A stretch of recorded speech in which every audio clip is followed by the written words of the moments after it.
Olá, amigos do portal piauihoje.com. Estamos começando mais um bate-papo com notícia. Eu, aqui, Luiz Brandão, e o meu amigo e professor, jornalista, Roberto John. Tudo bem, Roberto? Tudo bem, vamos aí aos temas do dia, né?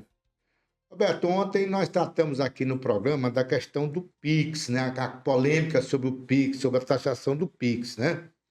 Hoje, ainda ontem, a notícia, o governo revogou a instrução normativa que, vou explicar, a instrução normativa apenas passava para a Receita Federal, autorizava a Receita Federal a fiscalizar as operações em Pix.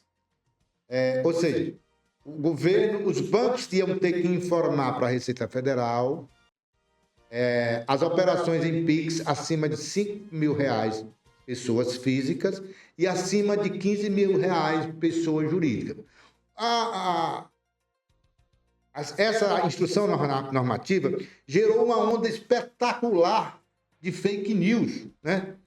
E causou problema para a economia do país, ou seja, a mentira causando prejuízo ao país.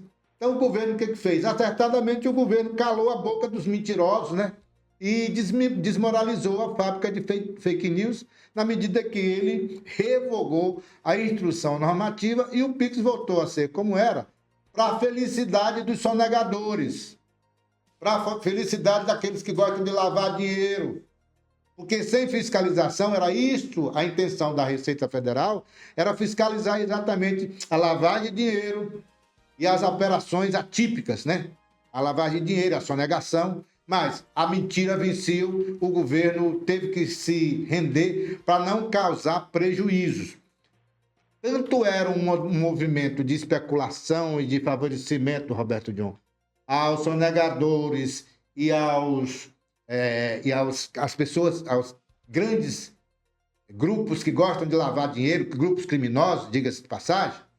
Então, isso é tanta verdade que a mentira favoreceu esses grupos que, de ontem para hoje, está aí, o Pix registrou um recorde semanal de transações em meio à crise e recuo do governo. Ou seja, quando tirou a história de que ia fiscalizar, as operações com o Pix voltaram novamente, ou seja, o pessoal que estava lá, o sonegador que estava fugindo, voltou. Né? O lavador de dinheiro também, que ficou temeroso, voltou. E é por isso resistiu esse recorde de movimentação. Roberto Dion. É uma pena que o governo tenha recuado. Se tivesse que aconselhar o presidente, não recuaria. Primeiro, porque isso seria diluído com o tempo. Normalmente, essa coisa de mentira, como diz o ditado velho antigo, tem pernas curtas. Então, isso seria Impressionante, resolvido. Roberto, impressionante. Que uma mentira espalhada pelo deputado Nicolas Ferreira, do PL, lá de Minas Gerais, um rapaz que vive de criar essas coisas, que alcançou 250 milhões de visualizações nas redes sociais dele. Você vê que o conteúdo da fala é mentira. É mentira, porque nunca foi dito de taxação de PIX. Disse de monitoramento para ver exatamente essas movimentações atípicas que estão graçando no Brasil aí através do PIX. Mas a alegria do bolsonarismo, desse povo que é do rentismo e também dos especuladores, do pessoal das bets, né? Das bets. Das bets ilegais, né? Ele, daqui um dia vamos dizer, amargar um pouco, que vem uma medida provisória colocando com clareza o que é isso, com artigos, com tudo direitinho, e vai começar a vigorar talvez até maio. Então, essa coisa vai acontecer porque não é admissível que o Brasil se curve a uma situação dessa, enquanto taxa movimentações bancárias normais de cartão, de várias outras coisas, de depósitos que você faz. Por que não pode financiamento? Por que não vai fazer do Pix? Então, é uma operação financeira que deve ser fiscalizada. Então, não tem... Acho que isso vamos dizer, eu não digo um tiro no pé, mas é uma coisa de uma vitória efêmera que não vai vigorar, porque o governo não vai recuar dessa situação, porque não é admissível que o governo federal, a Receita, permita-se aqui a sonegação grátis e que pessoas vivam na escuridão da desinformação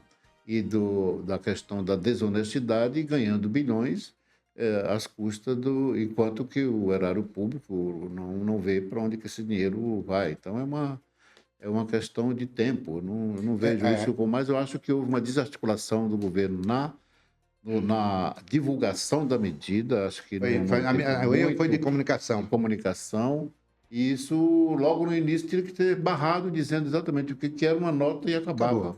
Mas, porque em 30 dias, na verdade, o pessoal ia sentir que não teve taxação nenhuma. Que não teria taxação nenhuma e pronto, desmoralizaria aqueles que divulgaram a mentira, né? Na verdade, a mentira serviu, repito, aos sonegadores e aos grupos criminosos que vivem de lavagem de dinheiro. Isso sim, foi um desserviço ao Brasil.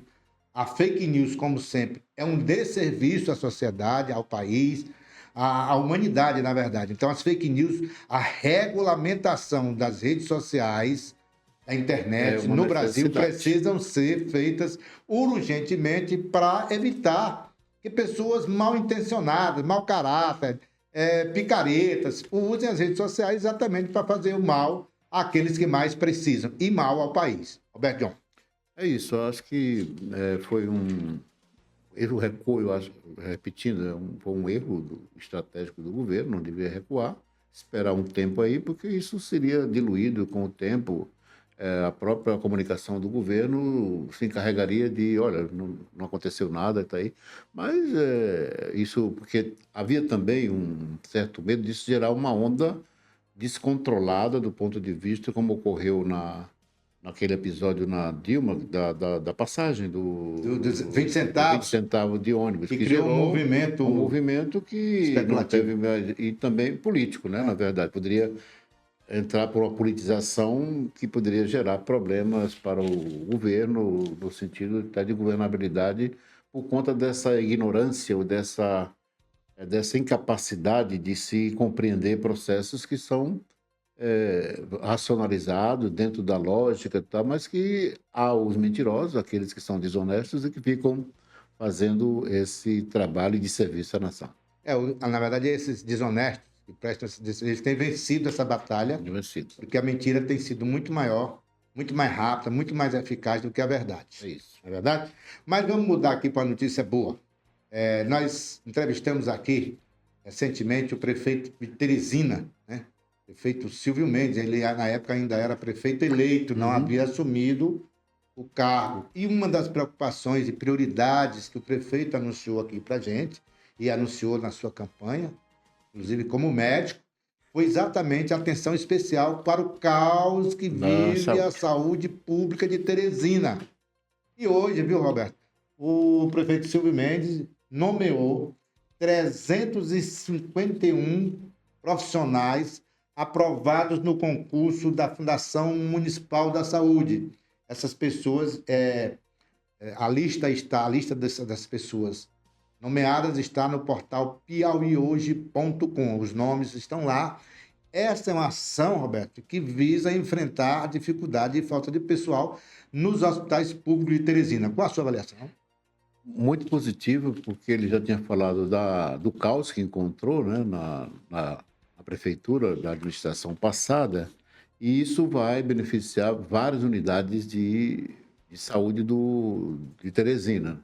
E são números consideráveis no sentido das várias unidades que tem. Para você ter uma ideia, nós temos 92 UBS espalhadas em Teresina. E essas UBS estavam todas sucateadas, sem remédios, sem analgésicos, sem a UBS, básico. A UBS e aqueles postos de saúde, né? São aqueles antigos postos que a gente tem, né? E 10 hospitais não é coisa pouca, porque você tem espalhado em vários bairros grandes de Teresina, hospitais. Buenos Aires, Matadouro, Santa Maria da Coadipe, Renascença, Parque Piauí. Então, aí nós vamos ter também as unidades de pronto atendimento, 3, você vai somar aí quase 90 unidades, 100 unidades que estavam com problema, 4 maternidades, que é uma coisa importantíssima, porque no decreto dele fala muito bem na questão materno-infantil, que estava tendo problema. Sério? Teve reportagem de mães saindo de situações de perigo e de risco para as mães. E os centros de atenção psicossocial também, não esqueceu, acho que o decreto, aliás, o decreto não é É um decreto, realmente, é o De 25... nomeação, né? Não, isso aqui é com relação ao concurso, né? Sim, ao concurso. São 25 mil, o decreto 25.565, ele é abrangente, né? E pega desde a questão da saúde, de equipamento, remédio, mas também a administração de pessoal. dos processos internos, né? Sim. De pessoal. E essa situação pegou todo o espectro da saúde, né? Que estava um caos realmente. A gente vê As imagens hospitais mostram, sempre né? assim, lotados, faltando tudo. Faltava médicos e profissionais da saúde que chegavam a dizer que faltava, inclusive, dipirona, que é uma medicação tão barata e tão fácil. Básico, né? Outra notícia interessante, Roberto, você está falando aí na nomeação dos 351 profissionais para a Fundação Municipal de Saúde, para enfrentar o caos da saúde em Teresina. A outra informação interessante é que a Fundação Municipal de Saúde, fiada lá pelo ex-reitor da Universidade Federal do Piauí, Charles Silveira, ele convocou os fornecedores e fornecedoras para a aquisição, né, entrega imediata de materiais e medicamentos, exatamente que você estava falando aí, para os hospitais. Do abastecimento que estava acontecendo. Você vê que aí é uma diligência muito clara da nova administração da Prefeitura Municipal de Teresina, na medida em que encontra o caos, mas já está menos de um mês tentando uma resolução imediata, buscando uma solução clara disso, e que essa atenção à saúde tem que ser realmente uma prioridade de qualquer governo, e esse chamamento dos fornecedores para entregar medicamentos, equipamentos, é uma ação muito positiva que o prefeito toma nesse momento, né? Então, essa decisão dele chamar os fornecedores é importante porque ele assume, na verdade, efetivamente, o compromisso de resolver esse problema de saúde pública que Teresina ainda está passando, né? Isso. Então, aqui, lembrar também aqui, Roberto, que nós aqui não estamos fazendo campanha nem para o prefeito Silvio Mendes, nem para ninguém. O que nós estamos aqui é constatando a verdade, e a verdade é que, já na administração do prefeito Silvio Mendes, ele conseguiu já mexer em pelo menos dois problemas sérios. Primeiro, questão do lixo. Ele fez aí, convocou as empresas que estão lá, fez Você já vê a diferença. Uma ação imediata e está fazendo um mutirão de limpeza na cidade. Uhum. E a gente já vê por onde passa realmente a diminuição do lixo nas ruas. Acho que o papel aqui nosso é de reconhecer o que é positivo, o que é negativo, fazermos a crítica quando é que ser feita, mas as duas ações são realmente de aplauso para a administração de Teresina. Ainda não a enfrentamos, não vimos concretamente, nós vimos enfrentar concretamente o problema do lixo e agora essas medidas concretamente para enfrentar o caos na saúde, mas ainda não vimos resultado concreto das ações para resolver o problema sério, que é o problema dos transportes públicos de Teresina, transporte coletivo. Então, nós estamos também esperando... E um pouco a questão do saneamento também. Saneamento. O saneamento até que porque deve levar mais tempo, porque é uma coisa mais... É mais complexo, mais né? complexo, Mas a do ônibus, a gente já Mas ele mesmo identificou, com relação ao saneamento, ele já identifica 3 pontos críticos que ele diz que tem que enfrentar. Que atacar, que são as grandes galerias, né? Verdade. Que continuam com problema. Então, aqui, parabenizar a administração municipal e dizer assim, lembrar também que hoje o prefeito Silvio Mendes se filiou à PPM. Ele não era afiliado, claro, ele foi filiado no passado, mas como deixou de ser prefeito, saiu, agora hoje ele voltou e se filiou novamente à PPM. Vai participar da eleição, né? Vai ter amanhã, na verdade não vai ter eleição, vai ter uma aclamação, né? Uma candidatura única? A candidatura única do prefeito reeleito de São José do Piauí. É algo meio inédito, né? É o Adamaelton Bezerra. Adamaelton Bezerra vai presidir a PPM pelos próximos anos e hoje teve lá, acompanhou a filiação do prefeito Silvio Mendes. Deve ter passado por outras articulações numa concertação dessa, né? Para poder chegar a esse nível de unidade, né? Roberto, parece estranho para a gente que está acostumado a ver o debate do processo político, mas na PPM tem ocorrido nos últimos anos exatamente essa chapa de consenso. Importante. Foi assim desde que foi presidente, o agora deputado estadual Gil Carlos, do PT, que era prefeito de São João do Piauí, e foi presidente da PPM, depois se reelegeu com chapa única. Então, esse processo de consenso na PPM tem se mantido. E é um crescimento, vamos dizer, civilizatório, né? Se você pensar do ponto de vista do que é a política no Piauí. Porque ele é também uma associação, né? É uma associação e tal, então...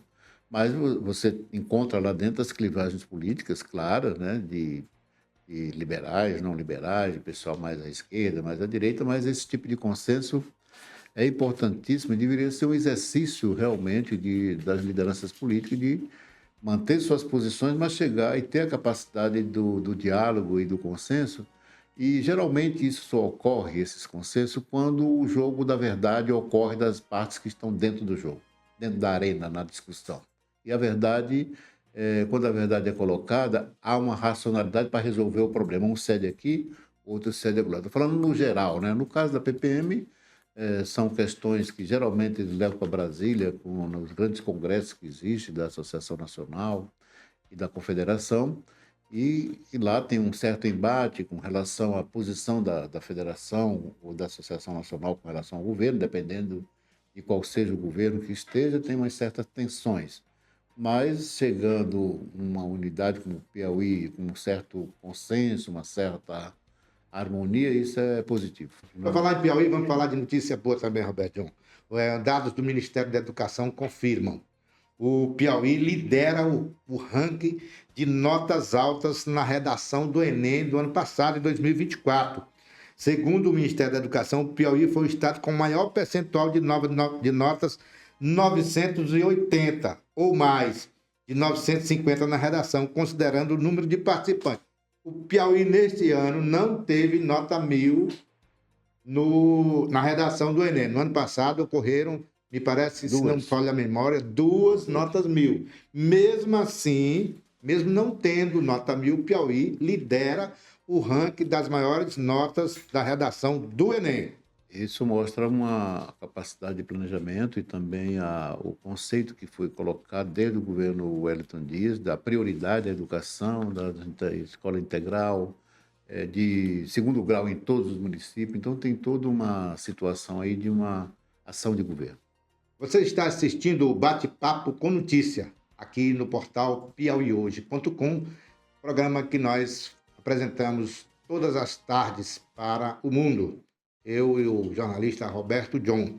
Roberto, eu queria destacar aqui uma informação também, que o governo do estado e o Ministério do Turismo estão buscando alternativas para manter os voos, a regularidade de voos para São Raimundo Nonato e Parnaíba, dois importantes pontos turísticos, dois importantes polos turísticos do Piauí. Uma reunião em Brasília contou com a participação do secretário de Turismo do Piauí, José Neto Monteiro, dos ministros do Turismo, Celso Sabino, e do Desenvolvimento Social e Assistência Social, Família e Combate à Fome, Wellington Dias, além da bancada federal piauiense e representante da Azul Linhas Aéreas, que estava aí com a ideia de suspender os voos, mas essa questão está sendo debatida e espero que que o Piauí seja contemplado com voos da Azul, principalmente para esses pontos turísticos do estado. É importante isso, porque o Piauí tem um projeto muito mais amplo do que isso, né? Porque isso é uma empresa, a Azul é uma empresa privada, tem sua dinâmica, sua política, né? Mas os dois polos são importantíssimos do ponto de vista da afirmação do Piauí como esse destino, né? Do ponto turístico, na área mais científica, mais, vamos dizer, do conhecimento, que é a parte da arqueologia, da pesquisa de Serra da Capivara, a parte das confusões, tem todo um sentido nesse. E Parnaíba, com todo o complexo ali da praia do Pedra do Sal até chegar em Carreiro da Praia, é algo assim que é elogiado por todos que vêm. Então, além disso, nós estamos criando a nossa... do Delta. Do Delta, nós estamos criando toda uma infraestrutura da rede regional também de aviação de aeroportos. Isso é importante porque nós temos dois destinos que podem vir direto da Nacional para São Raimundo ou para Parnaíba e Teresina. Então, isso é uma cadeia que leva à consolidação futura de redes regionais, pegando as principais cidades do Piauí, especialmente aquelas que têm grande negócio, no sentido do pessoal do agronegócio, de mineração, que precisam de deslocamento rápido dos seus técnicos, dos seus engenheiros, para fazer com que movimente essa economia. Na verdade, eu quero lembrar aqui que essa questão dos voos para o Piauí, dos voos das linhas aéreas que operam no Piauí, tem sido um problema antigo. E lembro que isso, desde o governo Hugo Napoleão, ele tenta estabelecer contatos para... aqui, olha, eu estou falando desde o governo Hugo Napoleão, né? 84, se não me engano, 85. Já tem esse problema, e esse problema já passou pelo governo Alberto Silva, tentando também trazer passou pelo governo Lucídio, tentando trazer linhas aéreas para o Piauí. O governador Wellington Dias brigou muito por isso, conseguiu, estabeleceu, fez o aeroporto lá em São Raimundo Nonato, no segundo governo dele, se não me engano. Foi. O governador Rafael Fonteles, em 2023, inaugurou 18 aeródromos importantes, com estrutura, com infraestrutura, né? Inclusive com estrutura para voos noturnos, né? Então, todos com balização. Tal. Então foi feito todo esse investimento e agora falta a gente tentar ver com que as empresas aéreas ocupem esse espaço. E se você observa bem, quem viaja, é muito interessante, os voos chegam em Teresina lotados. Dificilmente vem uma aeronave para Piauí, 5 que chegam às vezes, que venha uma vaga livre, o resto é lotado. Então é uma coisa meio estranha das empresas não observar essa possibilidade de realmente fazer uma rede mais ampla, né? Agora mesmo, né, no finalzinho agora de dezembro, né, o governador inaugurou a reforma do aeroporto de Teresina, que foi ampliado, está imenso, com rampas novas, como é que chama aquelas... Sfinger, que leva lá o passageiro direto, né, um avião. Então está todo modernizado. Falta agora a gente tentar reafirmar o compromisso das empresas aéreas trazendo voos para o Piauí. Roberto, queria comentar com você também aqui uma coisa que tem me chamado a atenção ultimamente. Nós que cobrimos jornalismo no Piauí desde a década de 70, final da década de 70 do novo século passado, nós havia no Piauí e no Brasil uma temeridade com o crime de pistolagem. Depois a gente volta a falar nisso, porque antes a gente vai falar bem da questão do ex-presidente Jair Bolsonaro. Ele queria ir para a posse do presidente dos Estados Unidos, Donald Trump, no próximo dia 20. Só que o ministro do STF, Alexandre de Moraes, negou a liberação do passaporte. Está criando a comoção dos bolsonaristas nas redes sociais, dizendo que o Alexandre de Moraes está perseguindo e que na verdade o Alexandre de Moraes está cumprindo a lei. O que a lei diz? Se o cara está respondendo por um crime, foi indiciado, está sendo investigado e tem a possibilidade de fugir do país, ele tem que ter o passaporte retido. A questão é que alguém já viu realmente o modelo do convite? Porque tem convite e convite. Porque tem uns convites que a pessoa vai ficar lá a uma distância de mais de 200 metros, no meio da multidão. Não é um convite, quem vai para a parte mais próxima são os chefes de estados. Ele não é chefe de estado. Então, que tipo de convite é ele? Porque o presidente tenta fazer um convite tão especial. Não houve convite formal, na verdade. Formal para ele. Mesmo que faça, não vai ser para estar lá no meio das autoridades, porque ele não é. Porque ele não é. Isso tem um protocolo, e muito rígido, inclusive, em todo mundo, imagina nos Estados Unidos, né? Então é uma coisa muito de uma fantasia, de um negócio. E outra coisa, lei é lei, tem que ser cumprida. Roberto, nos Estados Unidos, só para esclarecer, nos Estados Unidos, as representações diplomáticas participam. O presidente americano, pela lei, não convida chefe de Estado. Chefe de Estado. Tanto que o presidente Lula não vai à posse e vai mandar o embaixador. Geralmente é isso. Representando lá. Né? Mesma coisa da China.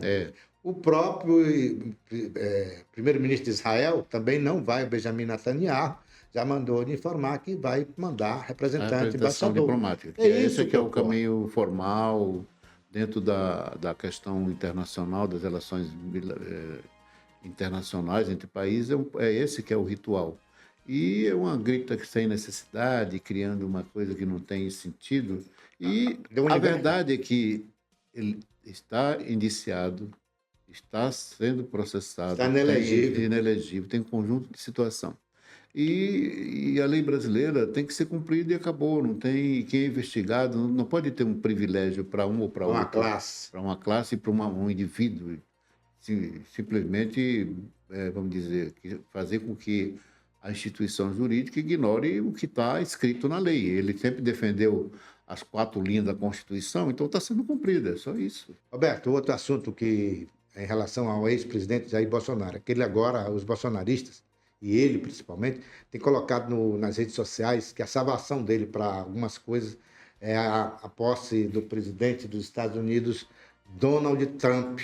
E também que ele vai ser salvo pelo Trump, pelo Elon Musk, dono do X, e pelo Zuckerberg, que é o dono da Meta, né? Que tem o Instagram e o Facebook como suas principais empresas. Então eles acham que vai ser salvo por isso. Olha, é de um devaneio que você... É uma realidade paralela? É um negócio fora do comum, porque ele me diz assim, para enfrentar os desafios legais. Ora, vão enfrentar a Constituição brasileira, vão enfrentar as leis brasileiras, como que vão enfrentar? E outra coisa, dificilmente um presidente da República, seja de qualquer, por mais que seja o Trump, com as suas posições de direita, com as suas posições, vai tentar interferir, porque seria ridículo. E O aí, mundo todo, o que é isso? não pode. Não pode acontecer. Se esse Musk já foi desmoralizado pelo Brasil, já pagou multa, já foi impedido de trabalhar, já foi um conjunto. Zuckerberg começou, acho que querendo imitar, porque está perdendo espaço para o Musk, e está tentando agora aparecer nessa história para poder enfrentar o Brasil. Não adianta, nós estamos com... O que eu vejo, sabe o que é, Alberto? O que eu vejo é que é um complexo de vira-lata, né? Você tem, tudo que você resolve no país é o melhor lá de fora, o jardim do outro é o melhor, mais bonito. Que história é essa? Nós temos que preservar o Brasil, a lei brasileira é o que vale. Para mim, eu sou brasileiro. E como brasileiro, eu defendo a lei brasileira, é o Congresso brasileiro, é o governo brasileiro, é o STF brasileiro. Então, fora disso, é jogar fora das 4 linhas da Constituição. Constituição e é ridículo, né? Esse tipo de posição de achar que um país vai interferir num país soberano, principalmente num criminoso. Então não tem como. Impressionante, né? Impressionante como as pessoas... E isso movimenta... Me parece ser mais um devaneio político do que uma coisa real. É jogo para ganhar plateia e isso é simplesmente um devaneio. Nós estamos encerrando mais um bate-papo com notícia aqui no portal piauihoje.com. Agradecer ao meu amigo, companheiro Roberto John. Foi bom, Roberto? Bom, debate bom e temas também que são prementes, né? Que está aí na ordem do dia, né? Então, agradecer a sua participação, agradecer a sua audiência e dizer que nós voltamos amanhã com bate-papo com notícia. Até mais.